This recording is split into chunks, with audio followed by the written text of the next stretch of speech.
Hi, I'm Carolina Antonini, founding partner of Antonini and Cohen. I want to talk to you about the U.S. Citizenship and Immigration Services May 21st, 2026 policy memorandum that is directly related to whether a person can or cannot adjust their status in the United States. Clearly, the policy's goal is to encourage, intimidate, or force immigrants to depart the United States when applying for permanent residency, push them towards doing what is called consular processing with the Department of State outside of the United States. This policy is designed to discourage many immigrants from seeking adjustment of status inside of the United States by filing an I-485. It certainly applies to immigrants who would be seeking adjustment based to family or employment-based petitions.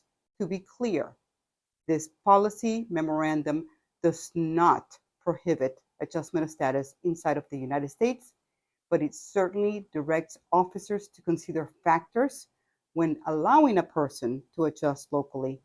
Factors are being considered at a higher level than ever before.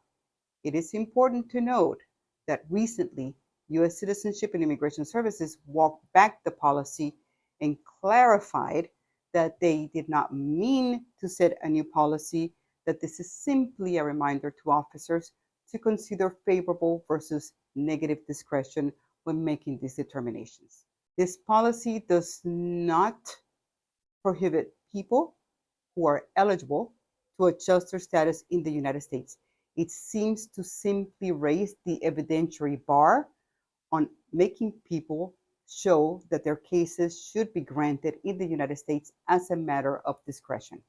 The press release specifically focuses and mentions adjustments by Ts, Us, and victims of crimes as being exceptions. However, there are another group of people who could only get adjustment of status inside of the United States that the policy memorandum is silent on. People such as arriving aliens, people who are grandfathered under 245I of the law, people who are adjusting under the Cuban Adjustment Act, and others. People, no matter under what basis they are adjusting, should take care to ensure to argue that the policy memorandum does not apply to them, or that if it does, that they meet the favorable discretion eligibility in order for immigration to grant them in the United States. This is unknown as the policy pretends to not be new, to have always existed, and to be a simple reminder to officers. However, the press release uses the words from now on, and the standards used in this policy memorandum are clearly higher than anything that has been seen before. A person denied adjustment by U.S. Citizenship and Immigration Services generally has 5 possible solutions. 1. They could file a motion to reopen or reconsider with U.S. Citizenship and Immigration Services. 2.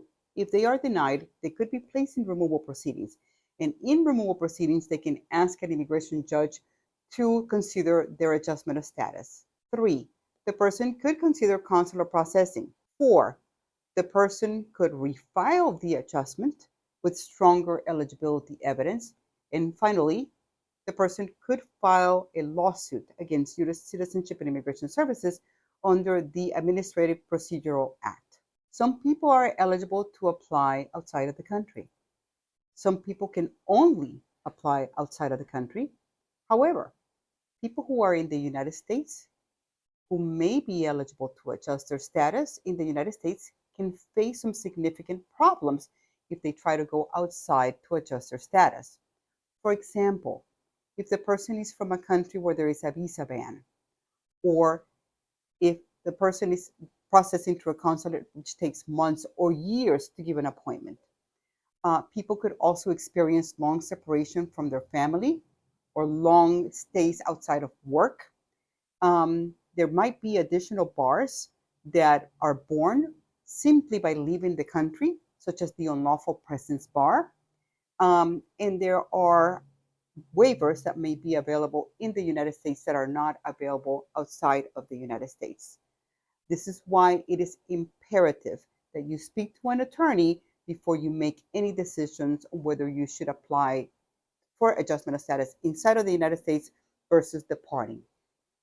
The factors that U.S. Citizenship Immigration will consider in a case to determine whether an adjustment can be granted are numerous. They include whether the person could have filed outside of the country, whether the person has violated immigration laws, whether the person has a history of crimes, whether there has been fraud, whether there is humanitarian conditions that should be considered, whether the person deserves to be viewed in the most favorable light, whether the person pays taxes, is educated, works, has been in the United States for a long time, and many, many other factors. For more information regarding the new U.S. Citizenship and Immigration Services policy memo on adjustment of status, visit our website and look at our blog that is at antoninicohen.com. Also, you should talk to a lawyer if you have an adjustment of status pending, or if you want to file for an adjustment of status, make an appointment with us. We have been representing people in adjustment of status applications successfully for many years, and we know how to manage the requirements of this memorandum. At Antonini Cohen, we know how, we fight harder.